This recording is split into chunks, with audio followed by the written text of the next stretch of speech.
হাসের সঙ্গে বৈঠকের গুজব অস্বীকার করেছেন জাতীয় নাগরিক পার্টির মুখ্য সংগঠক নাসির উদ্দিন পাটোয়ারী। ব্যক্তিগত কাজে কক্সবাজারে অবস্থান করছেন বলে জানান তিনি। আজ মঙ্গলবার বিকেল 4টার দিকে সংবাদ মাধ্যমকে তিনি বলেন, আমি কক্সবাজারে এসেছি ব্যক্তিগত কারণে। আমার সঙ্গে আরও কয়েকজন এনসিপি নেতা রয়েছেন।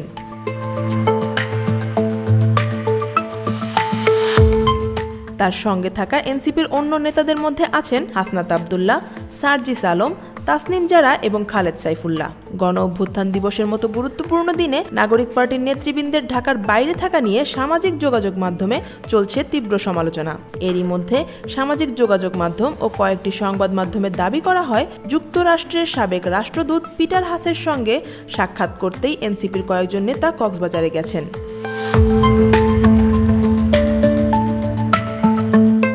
এ বিষয়ে জানতে চাইলে নাসির উদ্দিন পাটোয়ারী বলেন, আমরা যে হোটেলে আছি সেখানে পিটার হাস কেন কোনো বিদেশিই নেই। শুনেছি উনি দেশেই নেই।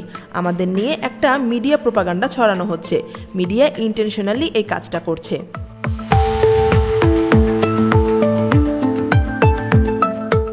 জুলাইয়ের গণ অভ্যুত্থানের প্রথম বছর পূর্তি উপলক্ষে রাষ্ট্রীয় পর্যায়ে বিভিন্ন কর্মসূচি পালিত হলেও তিনি সেই কর্মসূচিতে অংশ নেননি বলে জানিয়েছেন। নাসির উদ্দিন বলেন, সব রাজনৈতিক দল থেকেই কয়েকজন করে প্রতিনিধি গেছেন।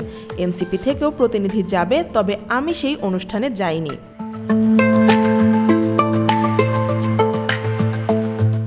প্রসঙ্গত, পিটার হাস বর্তমানে মার্কিন বহুজাতিক কোম্পানি এক্সিলারেট এনার্জির কৌশলগত উপদেষ্টা হিসেবে কাজ করছেন।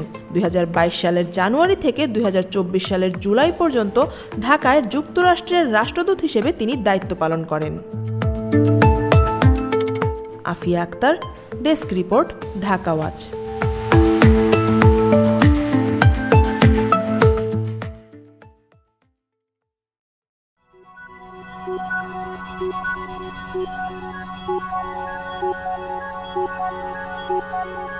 Thank you.